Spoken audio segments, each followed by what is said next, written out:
Olá, este é o Ponto Café. Ponto Título Café. provisório desse podcast, que eu não sei se ele terá continuidade, mas para servir de beta teste, trouxe uma pessoa que conhece muito desse negócio de DevOps, SRE, SRE, etc. Me apresenta Tá? essa pessoa, por favor. Calma aí. Eu sou o Fernando Wick, atualmente estou como CTO da Escola Mais, e esse acho que é o quarto podcast. O primeiro foi um chamado Na Varanda Podcast. Entrevistei 3 ministros, 2, se eu não estou me enganado. Depois foi o GH Cast, 10 deploys e esse aqui. Careca em tempos de quarentena, mas faz parte. Muito bem, Perilenque. Quem é você? Primeiro eu tô com saudade de gravar podcast, então eu tenho que falar a minha tradicional abertura, né, que é Olá Mundo, né? Quem escuta o Sudocast sabe o que eu tô dizendo, mas eu sou Perilenque, como o Fernando disse. Sou SRE Manager na Nuveu, empresa na qual o Fernando fazia parte. Ele era meu CTO, né? Aí o desgraçado pula fora do barco, me deixa com as buchas, mas enfim. Como eu falei, sou manager da área de SRE lá dentro da Nuveu. Eu estou na Nuveu há 3 anos, trabalho com DevOps, sysadmin, SRE, pedreiro as a service, ou qualquer coisa assim que o valha, já há quase 4. Antes de começar, vamos me definir que eu não tinha muito foco, né, na vida, né? Então, tipo, eu não sabia muito o que eu queria fazer dentro da área de TI. Isso me remete à minha adolescência, que eu não sabia o que queria fazer da vida. Então, eu sempre quis fazer muito faculdade de cinema, só que meu pai disse que ele não iria bancar meus filmes e ele não tinha o sobrenome Moreira Salles, então não era dono de banco, né? E aí eu resolvi fazer alguma coisa que, eu gostasse e que tivesse em voga no momento, né? Então, fui fazer gestão de TI. Graduação, faculdade. Foi na faculdade Senac, em Florianópolis, fiz grandes amigos lá, mas cheguei lá para um curso de gestão, basicamente, né? Então, eu brinco, né, que foi um curso de administração para nerds, né? Então, era basicamente isso. Era um tecnólogo. Aprendi o suficiente, mas lá não tinha muito a parte técnica, né? Rodei numa disciplina de lógica de programação, tive que fazer de novo. Quase rodei em engenharia de software. Eu era um aluno bem relapso. Desculpa, professora Karen, mas eu era bem relapso. Mas aí tinha que trabalhar. Comecei trabalhando em 2010, já vão fazer 10 anos. Cacete! Numa empresa aqui de Florianópolis. Eu moro em Florianópolis, né? Já há um tempo, tirando uma barrigada, tirando uma gestação que eu morei em São Paulo, mas isso eu conto mais pra frente. Comecei trabalhando numa empresa chamada... quem vê meu LinkedIn vai ver as empresas que eu fui trabalhar. Né? Então, Conta aí a parte interessante. Não sei se pode citar, né? Mas enfim. Ué. Trabalhei numa empresa chamada Switch Plus. Ela era representante de um CRM RP chamado NetSuite, que a Oracle comprou depois, bem mais lá para frente, mas a Oracle comprou. Um CRM de mercado, assim, tem um mercado consolidado, então eu fui trabalhar nessa empresa. Essa empresa era muito legal o local, né? Que era, como é que eu posso dizer? Quem mora aqui em Florianópolis, quem conhece, né? Fica em Jurerê Internacional, a empresa, bairro da classe média alta, do bairro da burguesia extrema aqui em Florianópolis, e ficava no pé do morro da Praia do Forte, né? Então era bem ponto final do ônibus, assim. E era uma casa que ficava de frente para a praia. Assim. Vocês trabalhavam ou ficavam na praia? Eu trabalhava, cara. Eu trabalhava bastante. A diretoria tinha uma visão do mar e tinha uma visão de uma pedra. Era legal, bastante legal. Eu era analista de suporte fazia suporte técnico, acho que nível 1, basicamente. No CRM-RP atendia muito telefone, atendia muito cliente, né? Então, já desde lá eu fazia isso, ajudava algumas coisas de implantação naquela época. Só que, tipo, eu tinha gostado de uma disciplina na faculdade que era gerenciamento de projetos, e eu queria trabalhar com projetos, e fui trabalhar, fiz um estágio, aí saí dessa empresa, fiz um estágio que eu nem coloco no meu currículo Isso foi de um que mês. ano? Né? Isso foi 2010. Foi 2010. E aí fiquei, acho que 6, 7 meses, 8 meses nessa empresa. Esse foi o início essa época foi o início do declínio de gerenciamento de projeto como a carreira supra-suma da área de tecnologia. É que eu sempre estou muito antenado com o mercado, né? Quando a tendência já passou, eu estou seguindo ela, né? Então, Florianópolis naquela época era um caso meio à parte. Eu vou chegar lá, do que acontecia dentro do mercado de TI. Ou eu era muito mal informado, ou sei lá. E eu fazia um curso de gestão. Então, queria ser gestor. Enfim, lutei contra isso, hoje eu sou, né? Mas enfim. E aí fui fazer um estágio que eu não durei, acho que um mês na empresa, como coordenador de projetos estagiário. Então, não vou citar o nome, foi meio traumático para mim. Que aí, putz, aí eu resolvi sair, porque eu vi que era uma barca furada. E aí fui trabalhar numa empresa que eu aprendi muito, que eu comecei a conhecer infraestrutura lá dentro, que era a Nexera. Os meus colegas da época, quem estiver ouvindo, um beijo a todos. Fui trabalhar na área de implantação de sistemas. E lá eu conheci as maravilhas do terminal do Shell, né, do Linux. Né? Então, tela preta. Nossa, eu me senti o Neo do Matrix, mas a gente fazia muita coisa em servidor, né? Que eram processos de AGI, né, de arquivos, de uma ponta a outra. Que Linux era? Era um CentOS. Da CentOS. O pessoal lá gosta muito de Red Hat, talvez por isso que eu criei trauma. Mas enfim. Aí, na área de implantação, a gente fazia muito shell script para automatizar algumas implantações. E tinha um cara só na equipe que fazia, né? E, tipo, as minhas demandas estavam todas acumulando, porque precisava de um script, alguma coisa, e, pode falar palavrão no teu quarto podcast? Tem uma autorização que eu coloquei aqui, que o YouTube perguntou, que se crianças podem assistir. Crianças podem assistir? Pode assistir. Então tá. Desculpa, criança. E, eu precisava dar vazão, né? E aí eu aprendi shell script, assim, no início, né? Então, aprendi a silver tape das linguagens de programação. Foi lá. E, era legal pra cacete. Tipo, eu já tava vendo. Eu tava fazendo na época uma pós-graduação em engenharia de software. Não sabia programar direito, mas estava pegando as coisas, né? E aí, cara, eu concluí essa pós-graduação e fui. E aí, engenharia de software era um negócio mais. Também uma coisa mais alto nível, vamos dizer assim, né? Uma coisa mais de gestão, né? Eu quero aprender a programar. Eu tava gostando, não sei o quê. E aí que vem a questão do mercado em Florianópolis. Mas antes de você falar do mercado, você falou uma coisa sobre o shell script que me lembrou que esses dias atrás eu assisti um vídeo da Bell Labs, de um mini documentário / comercial com Dennis Rich e Ken Thompson falando do Unix e vendendo Unix. E a maravilha que era você usar shell script em vez de programar em C para fazer pipe das coisas e aí você exportar os relatórios que você precisava. Exato.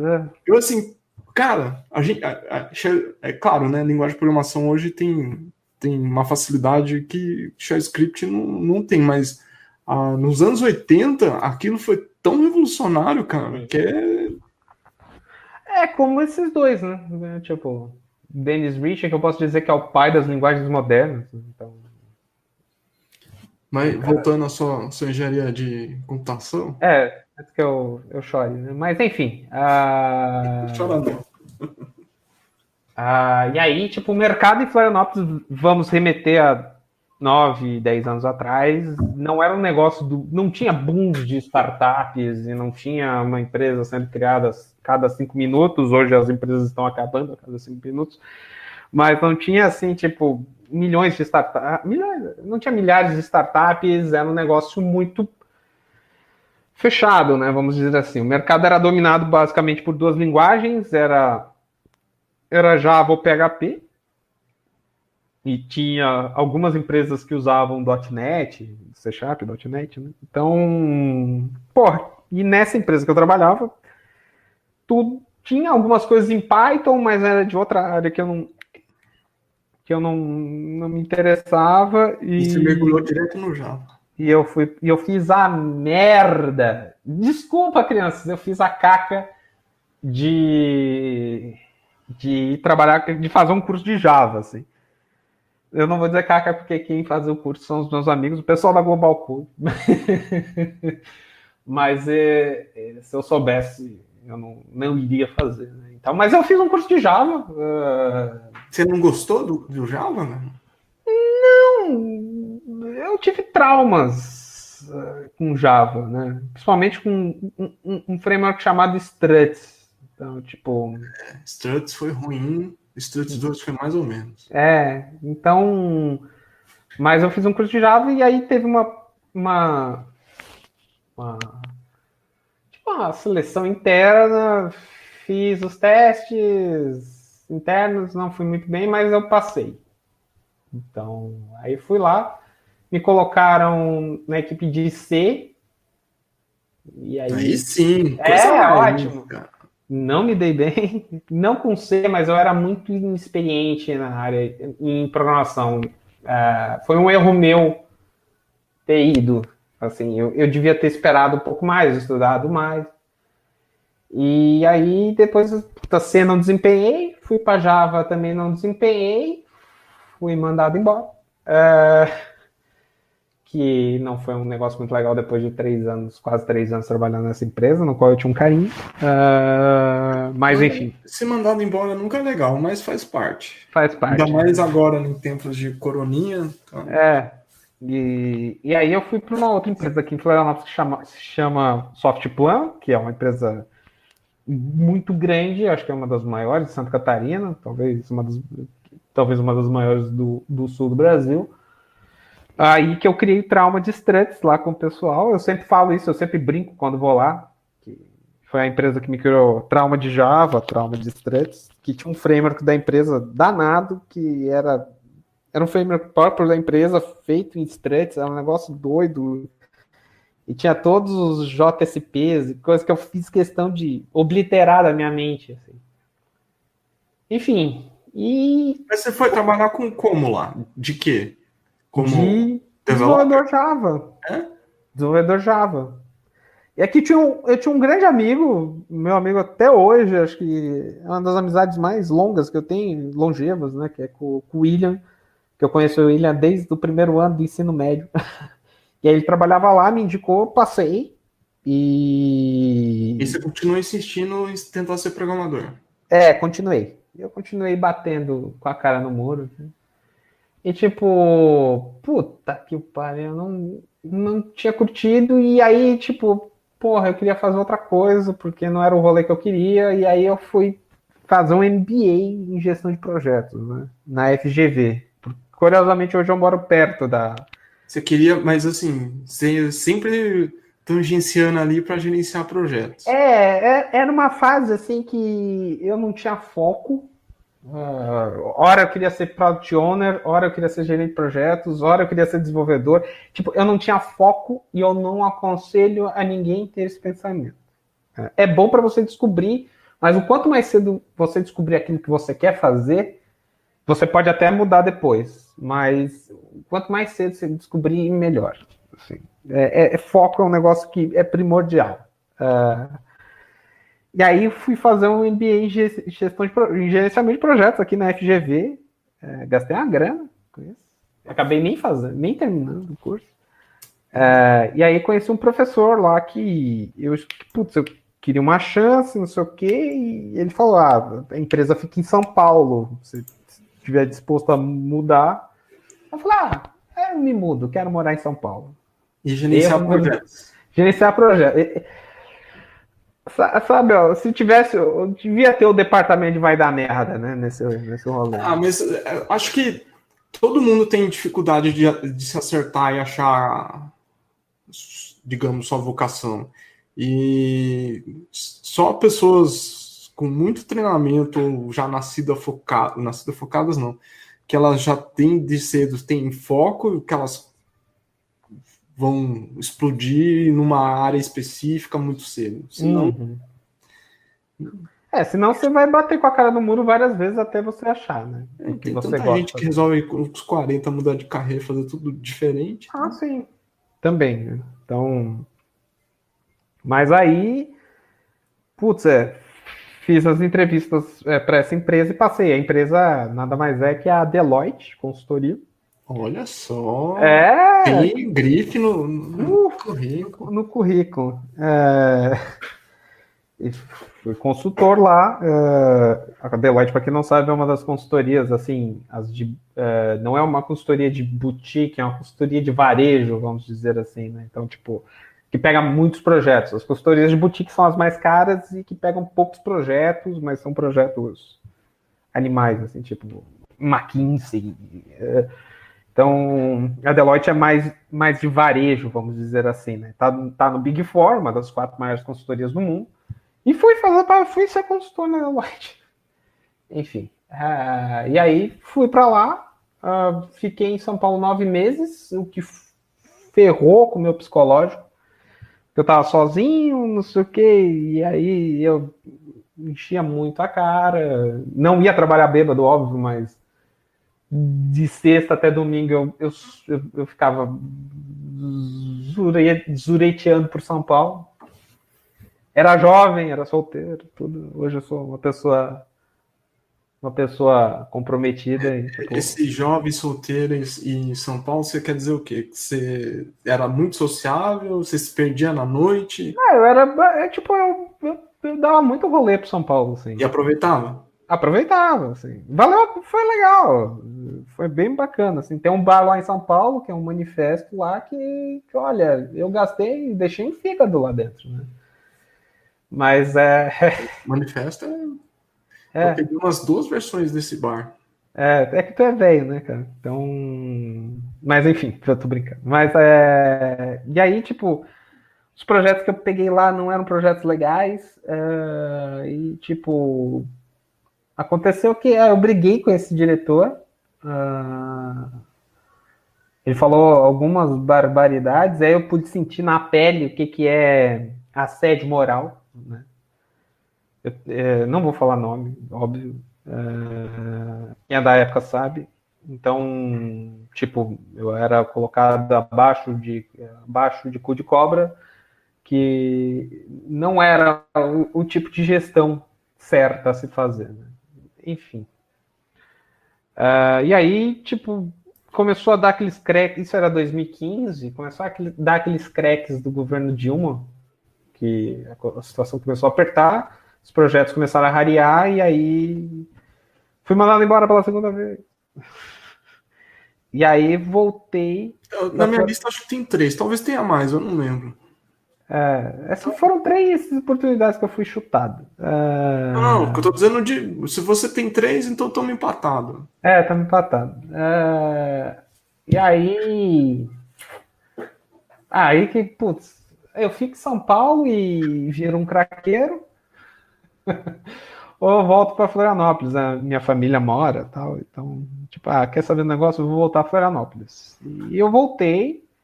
E aí, tipo, putz, eu queria conseguir um emprego meio que rápido. Fui restartar a minha carreira, vamos dizer assim. Fui ser analista de requisitos numa empresa chamada IT CRM, ou IT Tech, hoje é outro nome, acho que é Code 7.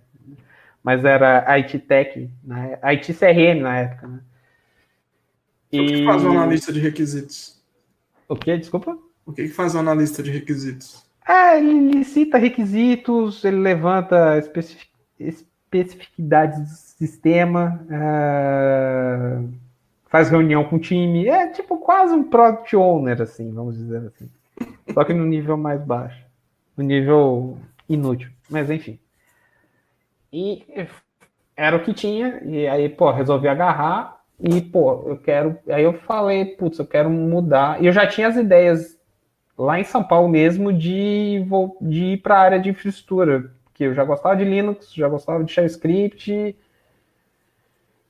tentava estudar, mas tipo precisava de um job, né? E foi nessa volta a Florianópolis que eu conheci os meetups, né? Então, Meetups, para quem não sabe, é um site que as pessoas que têm gostos em comuns se juntam em grupos que aí organizam reuniões, que essas reuniões são os meetups. Isso. Por acaso é o nome do site. Aliás, eles não fazem mais, eles foram comprados pela WeWork e agora a compra foi desfeita, ou eles recompraram a parte deles, enfim, e eles não pertencem mais ao grupo da WeWork. É capaz da WeWork nem existir mais daqui para frente. Mas enfim, isso é outra coisa. E o que eu tava? Conheci as comunidades, vamos dizer assim, né? Então, conheci a comunidade de DevOps aqui em Florianópolis, conheci a comunidade Python, comunidade de Ruby, e foram essas 3 comunidades que me deixaram aqui, porra, legal, caralho, putz, é isso, quero voltar, vou estudar. A princípio, eu tentei de novo ser desenvolvedor, não basta sofrer uma vez, tem que sofrer mais 2 vezes. E aí, putz, aprendi. Estudei Ruby on Rails e saí da IT para ir para uma outra startup aqui em Florianópolis, não vou citar nomes também. Experiência na qual eu fiquei 1 mês. E também fui mandado embora. Não desempenhava e tal. E aí, tipo, mas nessa startup eu fazia algumas coisas de dockerizar a aplicação. Era back-end e também trabalhava com infra, né? E já estudava Docker Compose, não chegava num nível mais elevado de orquestração, mas gostava de containers, tentava entender tudo isso, como funcionava aquele isolamento dentro do sistema operacional, mas não sabia direito, mas estava lá, então, tipo, eu aprendi tudo na minha carreira, eu aprendi meio que de ouvido, né? Tipo aquele músico que nunca fez conservatório ou qualquer outra coisa, faculdade de música, sempre aprendeu de ouvido, e eu sempre também aprendi de ouvido. Por conta própria, né? Você não fez cursos? Não. Então, tipo, sempre foi eu lendo a documentação, vendo no YouTube. E aí foi trabalhar onde? Eu fui trabalhar na Agora Sistemas, uma empresa muito legal aqui em Floripa, que eu gostei muito de trabalhar. Fiquei pouco tempo, mas gostei muito de trabalhar. Que aí eu fui trabalhar como DevOps, SRE, assim. Então, foi nessa época que eu comecei a estudar sobre SRE. Fiz até uma palestra no TDC, isso em 2017. E aí, tipo, a gente trabalhava muito com Docker, a gente estava começando a implementar OpenShift lá dentro, assim, então eu peguei muito pouco essa época, mas comecei a ver Ansible, muito Ansible, então, tipo, e aí comecei a pegar alguns macetes de redes, de infraestrutura mesmo, né? Aprendi muito com o meu sênior na época, que é o Elber, né? Ele ainda está hoje na empresa. Um beijo, tio. O senhor é muito importante. Aprendi muita coisa com o Elber, de sistemas operacionais, linguagem de programação. Então a gente usava algumas coisas em Python. Toda empresa que deixa uma pessoa com menos experiência, com uma mais experiência mentorando, por assim dizer,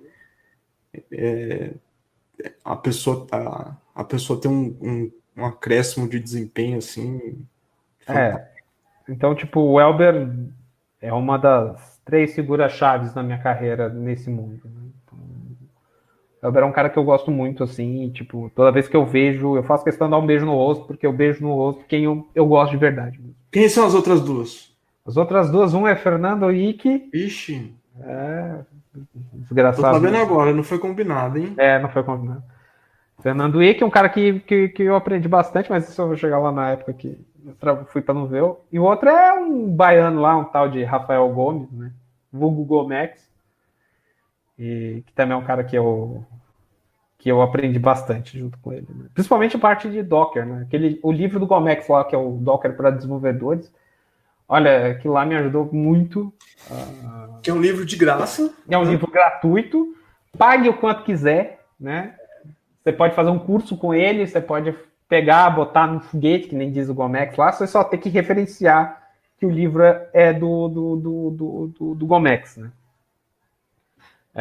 Posso colocar algumas menções honrosas, como o Jefferson, do Linux Trips, 4. O Jefferson também, que eu comecei a ver os vídeos do canal, o cara meio alterado, meio bêbado, né?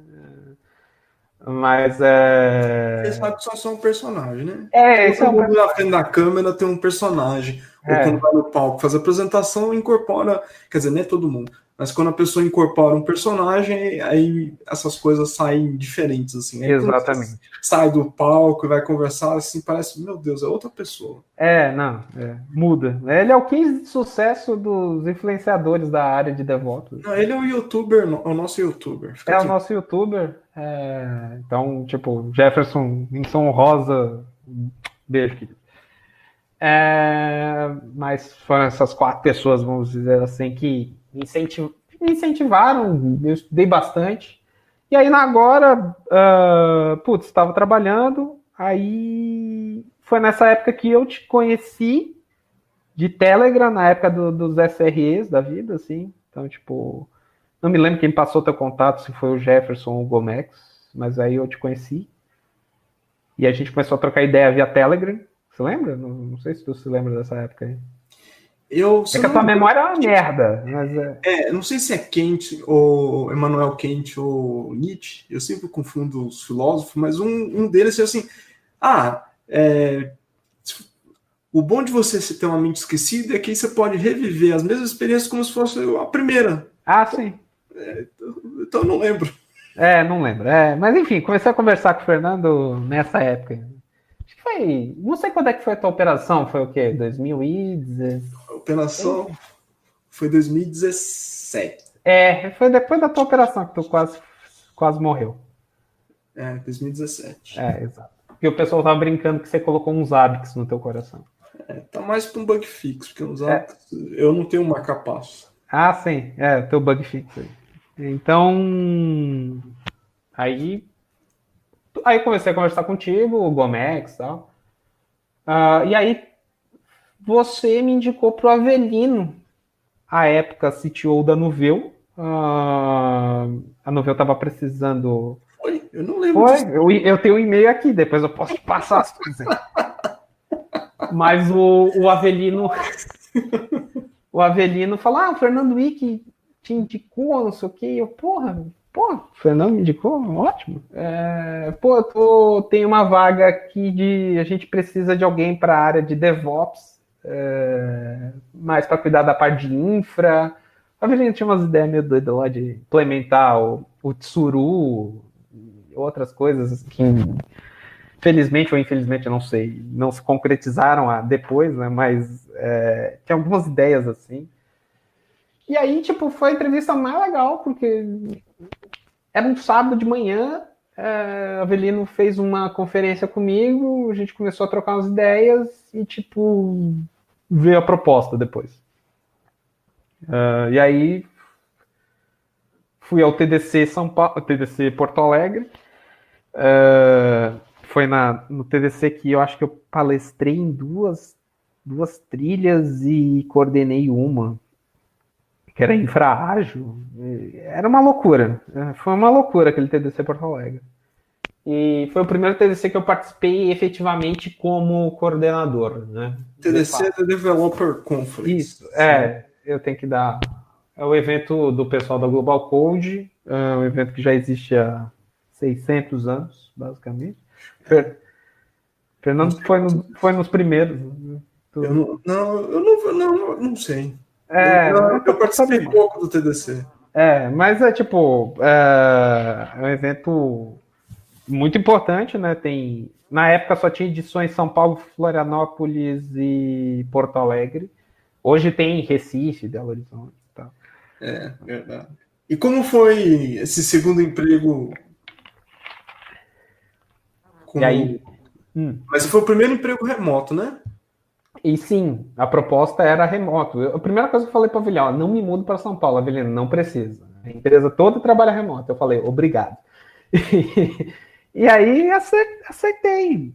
Putz, no começo eu estava reticente se eu ia conseguir trabalhar remoto.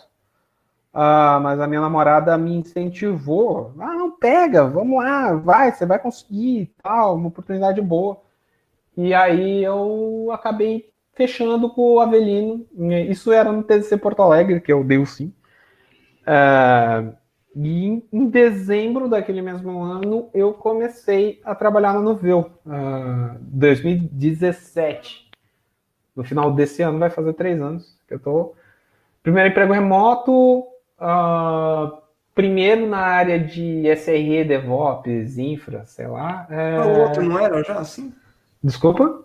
O anterior já não. No outro tinha o Elber e tinha o Mineiro, né? O Wesley, né? Que eram os dois que estavam junto comigo, né? Na Nuveu eu tive a oportunidade de startar uma área, né? Começar uma área. Né? Na época quem fazia a parte de infra eram os próprios desenvolvedores. Não vou dizer que tava bom, né, galera? Mas a gente...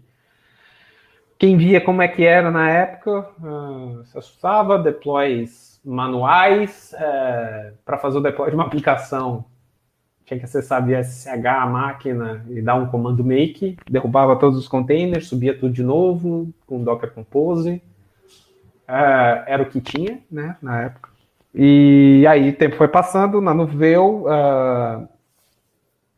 fiz algumas implementações como tipo Docker Multistage Build, que eu fiz muita palestra sobre isso.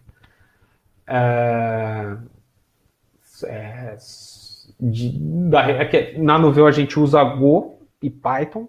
Na época usava, até hoje a gente usa. E eu consegui reduzir os binários de Go de, sei lá, de 1 GB para 20 MB, né, usando o Multistage Build do Docker. Né? Que é a técnica de você ter um... Como é que eu posso dizer? Um build intermediário, né? E você só entregar o binário, né? Para o build final. Né? Então, tipo, como o Go gera um binário, é muito mais simples, né? Em outras linguagens, tipo Python ou Ruby, não é um negócio tão simples, não tem tanta eficácia. Dá para fazer, mas não tem tanta eficácia quanto numa linguagem que gera um binário, tipo Go, tipo Rust, né? Então... E como é iniciar uma área do zero, praticamente? Cara, foi um trabalho do caramba, né? Porque eu fazia sozinho tudo. Então, tipo, tinha que fazer melhoria de infra, tinha que fazer deploy, tinha que fazer um monte de coisa, tinha que pensar em muitas coisas.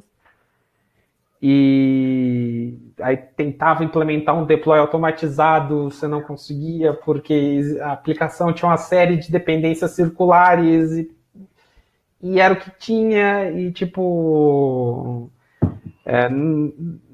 não dava tipo para implementar algo mais moderno, tipo Kubernetes, porque não encaixava, a gente tinha um monte de problemas, entendeu? Não que Kubernetes é a bala de prata, vai resolver, mas tipo, você não conseguia ir para uma infra mais hype, né? Você tinha que fazer um negócio mais tradicional. Aí o tempo se passou, 1 ano depois, mais ou menos, não sei. Fernando Wick entrou no lugar do Avelino. Avelino saiu para ser fitness influencer. Não, brincadeira. Mas o Avelino se despediu. Não saiu completamente da empresa, mas saiu um pouco da área da gestão. E a gestão veio parar na mão de Fernando. E foi nessa época, foi a época de crescimento em larga escala, pelo menos da minha parte pessoal e da minha parte profissional.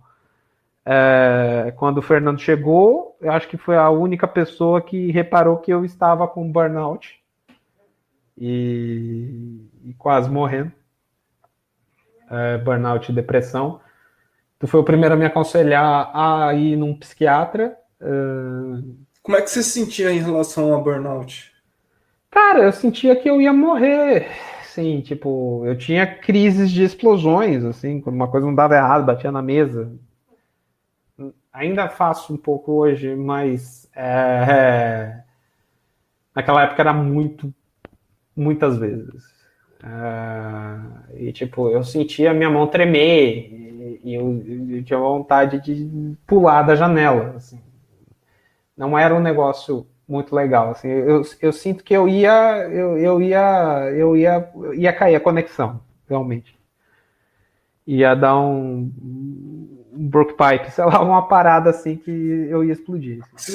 Burnout, um dos sintomas normalmente é esse processo de irritação, e também tem uma outra coisa que você não consegue se sentir produtivo. Exato, né? Então, tipo, eu trabalhava pra cacete, tinha muita coisa, fazia, entregava, mas eu me sentia um lixo de pessoa no final do dia, assim. E, tipo, eu não tava, às vezes eu não tava conseguindo resolver coisas básicas. Isso era um problema talvez mais de estudo, mas eu não tinha muita, como é que eu posso dizer? Dificuldade de concentração também? Eu tinha dificuldade de concentração. E, porra, o que eu vou fazer, né? E aí falei contigo, né? E aí tu me aconselhou a procurar um psiquiatra, não um psicólogo, um psiquiatra, né, no caso. Né? E aí comecei meu tratamento psiquiátrico. Eu vou ao psiquiatra. Então, tipo, aí ele identificou depressão, identificou burnout, comecei a tomar uma série de remédios e me aconselhou a fazer terapia. Eu comecei a fazer terapia também. Então, as coisas estão bem melhores e o meu crescimento profissional foi muito grande. Assim. Foi nessa época que teve migração de DigitalOcean para Google, que é época gostosa. Aprendi na marra infraestrutura como código. Então, Terraform, Ansible. A Terraform veio primeiro, né? Primeiro para migrar tudo para o Google, né? Depois veio o Ansible e o Packer para a criação para a gente fazer a parte de CI, né? E infraestrutura imutável. E infraestrutura imutável. Negócio que o Fernando sempre falou isso desde 1953, entendeu? E eu fiquei, fiquei abismado do que a gente podia fazer com infraestrutura imutável, com Packer, Ansible e Terraform. E aí a gente implementou, o Fernando startou, depois eu dei continuidade, a parte de fizemos um CI e um CD, né? O Travis, ele só fazia a parte de testava, a gente usa Travis como plataforma de CI. O Travis só rodava os testes, né? Porque o build era feito no Docker Hub, a entrega era feita manual, então tipo, o que a gente fez, né? Transformamos o Travis numa ferramenta de CD também, né? Não só CI, né? Então o Travis começou a fazer tudo, né? A buildar as imagens de container. A gente começou a usar Packer para gerar uma imagem de VM, no caso, usando o Ansible por trás. Isso foi até um motivo de discussão se a gente queria Ansible ou chefe. O Fernando queria chefe, eu queria Ansible. Acabei ganhando porque Ansible, eu acho a curva de aprendizado mais baixa, mais alta, mais baixa. A curva é mais baixa. Mais baixa, muito mais simples que o chefe. Ansible é um pré-treinamento para você mexer com Kubernetes. Você vai virar programador de YAML. Aí que eu virei programador de full stack YAML programmer, né? Developer, desculpa. E aí que eu conheci infraestrutura como código mesmo, infraestrutura mutável, de como, como você fazer um negócio íntegro, uma imagem que você não precisava mais de ninguém acessando via SSH. Então, tipo, eu cresci bastante, assim, pegando essa parte, principalmente de infraestrutura imutável. Deve ter algum link que o Fernando vai colocar de alguma palestra minha, palestra dele. Então, se vocês quiserem saber mais, tem um blog post meu sobre infraestrutura imutável, no que eu gosto muito de citar, me auto-citar, momento babaca. Mas tinha uma coisa que a gente fez bastante, que acho que serviu de aprendizado para bastante gente lá, que era a gente fazer cerimônias pós-mortem. Uhum. Exato. Né? Nessa época ocorreram alguns problemas, né? Eu não vou entrar em detalhes no que ocorreu, mas a gente teve alguns sustos muito grandes, né? E foi nessa época que foi introduzido os post-mortems, coisas que a gente faz até hoje, de quando acontece catástrofes, né? A gente tenta sentar e documentar tudo que está acontecendo, né? Na época que invadiram uma conta num cloud provider nosso e rodaram um monte de máquina para minerar Bitcoin. Outra que... Você está citando algo que você falou que não ia citar. Ah, foda-se, eu tô bêbado. Eu tô levemente alcoolizado. Eu tomei uma Session IPA aqui da Schornstein. IPA é incrível. Você teve grandes e pequenos falhas, incidentes, mas o ponto era sempre fazer de investigação. As pessoas achavam até bem chato. É chato fazer post-mortem, mas é necessário, né? Então, tipo, você senta aí, você tem uma base documental que você pode servir de lição aprendida para o futuro, né? Então, tipo, esconda suas variáveis de ambiente, não deixe explícito, ou ligue o Cloud Armor do Google para barrar tentativas de bots chineses querendo catar seu site. E outra coisa que também acho que todo lugar que eu vou e as pessoas e tem um viés, as pessoas saírem apontando culpados logo de cara, assim. É aquela história de matar um mensageiro, né, que tu sempre cita, né? Então, hoje a gente não faz mais isso, é um negócio muito mais humano, vamos dizer assim, né? Então, isso foi uma prática que Fernando Henrique introduziu a nós. E funciona muito bem até hoje. Né? Então, se você não faz post-mortems na sua empresa, eu recomendo para começar já a fazer para pequenos, grandes incidentes, assim, e fazer reuniões, né, de post-mortem. Né? Não adianta você esconder que teve uma falha, alguma coisa assim, porque, putz, vão acabar descobrindo, né? É melhor você explicitar isso, vamos dizer assim, para a equipe, né, no caso. Né? E, claro, para fazer uma cultura de post-mortem, a cultura da empresa tem que estar um pouco mais aberta, né? Que tem empresas ainda com um método, uma visão um pouco tradicional não, mas um pouco antiga e que procura culpados em vez de resolver o problema, né? Então, isso também depende do nível de gestão e de ambiente que você tem dentro da sua empresa. Assim. Mas eu aconselho firmemente. Assim. E você entrou nessa vida devopeira ou SRZera? O que é para você um e o outro? Ou os dois são a mesma coisa para você? Eu acho que, assim, pode estar muito errado, talvez, mas é uma visão minha. O SRE é uma implementação de DevOps antes do termo DevOps estar criado. Né? Então, tipo, o Google aplicando técnicas de engenharia de software dentro da sua infraestrutura, eu sempre esqueço o nome do VP de... Brent Trainer. Ben Trainer. Então, Ben Trainer, como é que eu consigo resolver problemas de infraestrutura de uma maneira muito mais rápida, de uma maneira muito mais fácil, mas, tipo, de uma maneira muito mais ágil, né, no caso, né? Então, tipo, é aí que veio a parte de implicar engenharia de software dentro de infraestrutura, né? Que infraestrutura não tinha esses movimentos todos que teve a engenharia de software, né? Então, tipo, o que teve foi o boom do DevOps, né, que a área de infra virou área de DevOps. Às vezes algumas empresas trocam a label, né? E colocam uma label mais moderna, mas a merda continua a mesma. Mas ter essa visão de engenharia de software, que é uma implementação de uma cultura DevOps que veio com a palestra do John Allspool e do Paul Hammond na Velocity em 2009, que só deixa eu fechar a porta do escritório. E aí teve a implementação que eles faziam no Flickr, né? Que já era que algumas outras empresas já faziam antes, né? Só que eles divulgaram e aí... E o que todo mundo faz hoje com...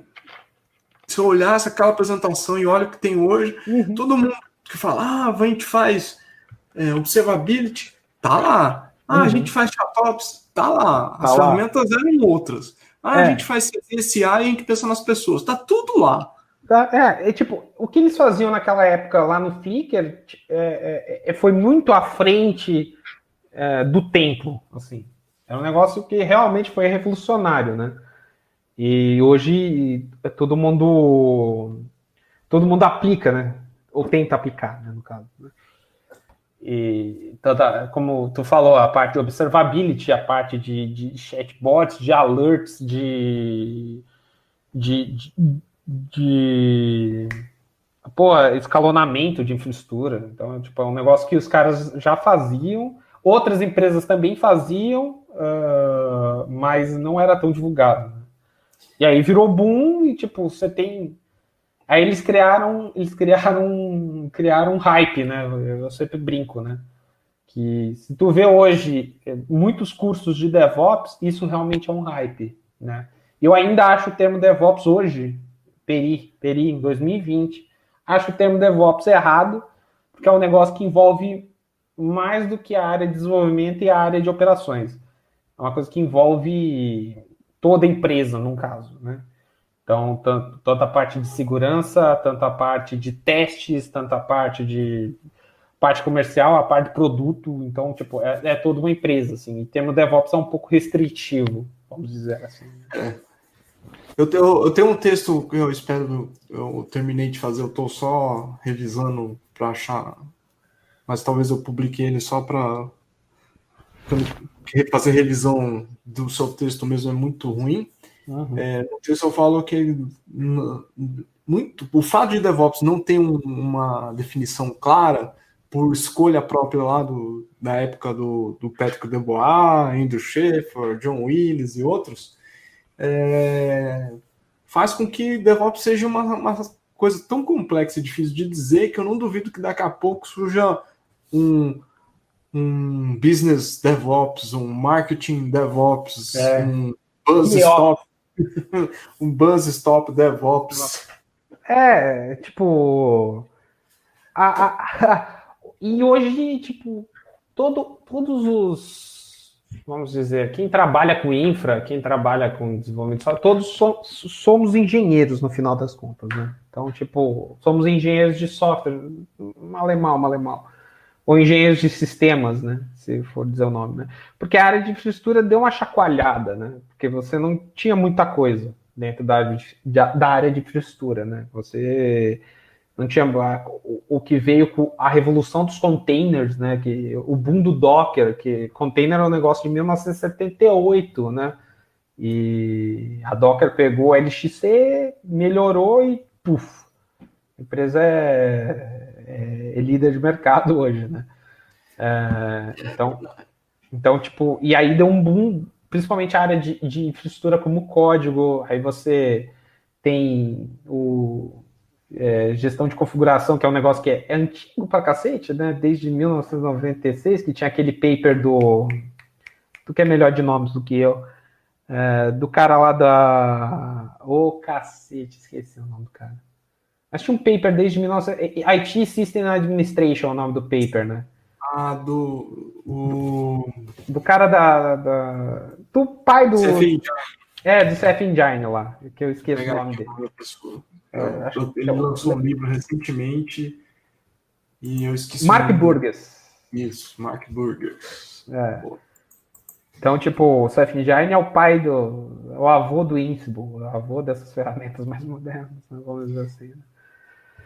E só que foram conceitos, vamos dizer, antigos que eles pegaram, readaptaram e, tipo, porra, deu super certo e hoje todo mundo usa, né? Então, se você que está me ouvindo nesse exato momento é um profissional de infraestrutura, cara, se corre atrás, você tem que virar um desenvolvedor. Isso chegou num ponto que eu queria te perguntar. Sim. Antes disso, o Mark Burgess escreveu uma teoria chamada Promise Theory, teoria da promessa, e é bem interessante. Mas eu não cheguei a ver sobre, mas eu vou dar uma procurada. Mas o que para uma pessoa que está iniciando nesse negócio de DevOps ou SRE, o que você acha que ela precisa estudar primeiro, assim, número 1? Estude o básico, começa por baixo, começa com redes, começa com sistemas operacionais, entendeu? Então, tipo, cara, isso me faz uma falta até hoje em não ter estudado redes como eu queria ter estudado. Então, tipo, estude de redes, TCP/IP, DNS, como funciona uma DMZ, como funciona um load balancer, como é o fluxo de uma requisição HTTP, como funciona um certificado TLS. Então, tipo, estudo básico, né, tanto de sistemas operacionais, threads, signals e quanto a parte de redes, porque o resto para você vai ser um negócio muito mais simples.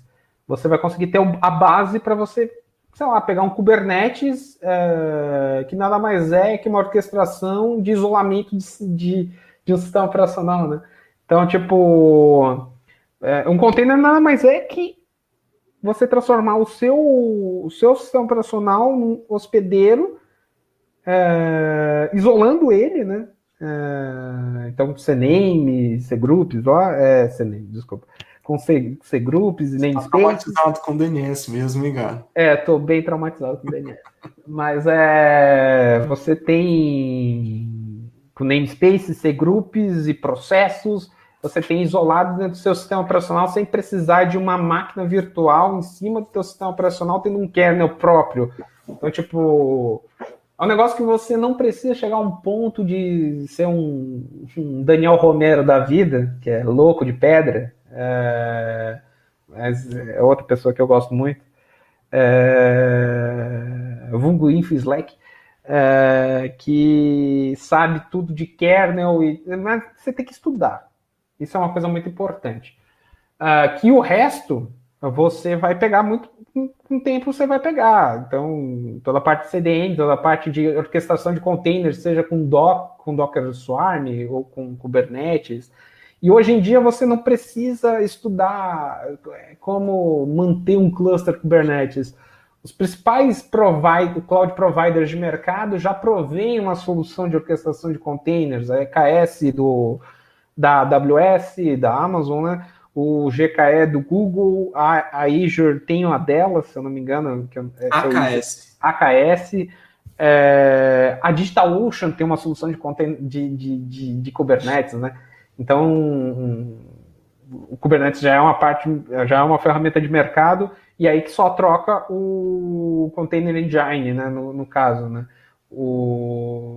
Pode usar Containerd, ou Docker, ou Rocket, ou qualquer outra coisa que vale. Mas não vale a pena você se matar em criar um cluster, não sei o que, milhões de... Não, entendeu? Essas coisas foram, como é que eu posso dizer, abstraídas pelo cloud provider, no caso. O Daniel Requena, ele tem uma apresentação incrível chamada O Poder das Abstrações, que ele vai falando aqui no decorrer da história da computação. você vai sendo evoluindo, então os processos e conceitos que você era obrigatório aprender numa época anterior, hoje eles continuam existindo, mas não são tão necessários como foram numa época anterior. Sim. Isso eu sou testemunha ocular, do tipo... É que tu viveu tudo, né?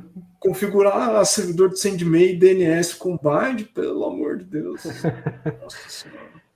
E a diferença é que, como alguns dos meus colegas, né, nasceram na infraestrutura metal mesmo, no bare metal, eu já nasci na cloud, né? Então, quando eu comecei, já era cloud computing. Então, enfim. E programação? E programação. Você tem que aprender ou não? Tem que aprender. É um negócio que você tem que saber programar. Se você vai lidar com Terraform, com Ansible, com Chef, com Puppet e tantos outros, SaltStack, sei lá. É interessante você ter conceitos de programação. Uma linguagem de programação é obrigatório: Python, Go, Rust, Ruby. Java não precisa. Não precisa de Java. Não, brincadeira. Mas nem JavaScript. O pessoal querendo me bater daqui a pouco. Eu tava programando em JavaScript esses dias. Parabéns. Boa sorte. Marretando, na verdade. Marretando, no Vanilla.js. E, tipo, você tem uma linguagem de programação, uma linguagem de script tipo Python. O JavaScript, ele resolve muitos dos seus problemas, mas às vezes você precisa de uma linguagem de programação, né? Python é muito bom para isso. Ruby é muito legal para isso. Você vai trabalhar com Chef. O Ruby é uma linguagem bem, bem bacana. Go, porque se você pegar, sei lá, boa parte dessas ferramentas modernas, né? Kubernetes, Docker, OpenShift, os observabilities, quase todos ali, tudo é feito em Go, né? Então, Go é uma coisa muito importante. Tem um goleiro que me falou uma vez, e eu sempre repito isso, que programador de Go, que Go é o JavaScript compilado. Pode ser. Acho que ele pode falar porque ele conhece com profundidade, né? As pessoas vão bater. Porque Mas... E o Rust, que é uma linguagem até promissora, né? No meio do caminho, mas... Se você tivesse que escolher uma, a primeira, você, perigo, está começando a carreira hoje. Python. Eu recomendo muito estudar Python pelas várias bibliotecas que tem e pela facilidade. Não é fácil, mas é uma linguagem bonita e tranquila de aprender. Assim. Você não, por mais que o Fernando tenha algumas reticências sobre Python, eu aconselho muito Python. Assim. Depois você parte para outra linguagem, tipo Go, por exemplo. Mas Python é um negócio muito legal, assim. Tipo Elixir. Muito legal. Tipo Erlang. Mas o Python, ele é muito bacana e serve, tem tem vários propósitos, né? De uma linguagem de propósito geral. Se eu começasse agora, eu ia começar com Python. Você não acha que... Como é que se encaixa a segurança nesse contexto? Muita gente despreza ainda até hoje, e tem uma onda aí falando de DevSecOps com razão, para dar importância à segurança, né? Então, segurança também é uma parte importantíssima, né? Daqui a pouco a gente vai entrar naquela discussão do full stack, né? Que não tem fim, né? Se existe ou não existe, né? Se você consegue estudar tudo isso. Mas segurança é um negócio que também é interessante focar, né? Toda a parte de firewalls e... O Cloud Armor é o que mesmo, Fernando? O Cloud Armor hoje, no Google Cloud, ele é um componente do Google Load Balancer, que faz restrição de IP. Se você está usando CDN, pode usar um conceito chamado Origin Shield ou Origin Clock, que ele trava a comunicação entre uma CDN, por exemplo, ou uma outra entidade e a infraestrutura do Google. Mas eu li um release esses dias, eles começaram a implementar a versão deles do WAF, se eu não me engano, é baseado no security. Acho. Então, a parte de segurança é também muito importante, principalmente se você vai começar a implementar infraestrutura imutável, se você vai partir para uma infraestrutura imutável, é interessante você, e a sua empresa ter uma área de segurança, é interessante você envolver, ou se não tem uma área de segurança, é interessante você estudar, né? Então, toda a parte de defesa da área de segurança da informação é bem-vinda, né? E principalmente na parte de segurança de informação com Kubernetes e como deixar mais seguro, toda a parte de certificação TLS. Então, para você se resguardar para não dar merda, né? Então, Você não precisa ser especialista, né? Porque o não, especialista chama especialista de segurança. exato. Ele tem um papel para isso, né? Mas você precisa entender. Então, tipo, você não precisa ser um. Puta, não precisa entender o baixo nível do baixo nível em redes, mas você entender, tipo, o suficiente é interessante para você entrar num papel que é esse papel de full stack, vamos dizer assim, né? No Full caso. stack de infra, é isso que você tá Full falando? stack de infra, assim. Eu tô me arrependendo amargamente de estar falando isso, mas Eu não disse isso, é você que tá dizendo. sou eu. Mas você Você, vai. você que defendeu isso no seu podcast. Mas, tipo, mas o interessante é você aprender engenharia de software, principalmente, e aplicar isso dentro de infraestrutura. Isso que é SRE, no final das contas, né? E você agora é tech lead, ou gerente. Eu sou manager, sou gerente. E Hum. como é que é gerenciar pessoas e fazer a parte técnica ao mesmo tempo? É muito difícil. Eu É, sofro bastante. é um desafio, né? Então, eu tô pela primeira vez na minha carreira gerenciando equipe e, ao mesmo tempo, eu não consigo sair um pouco do operacional.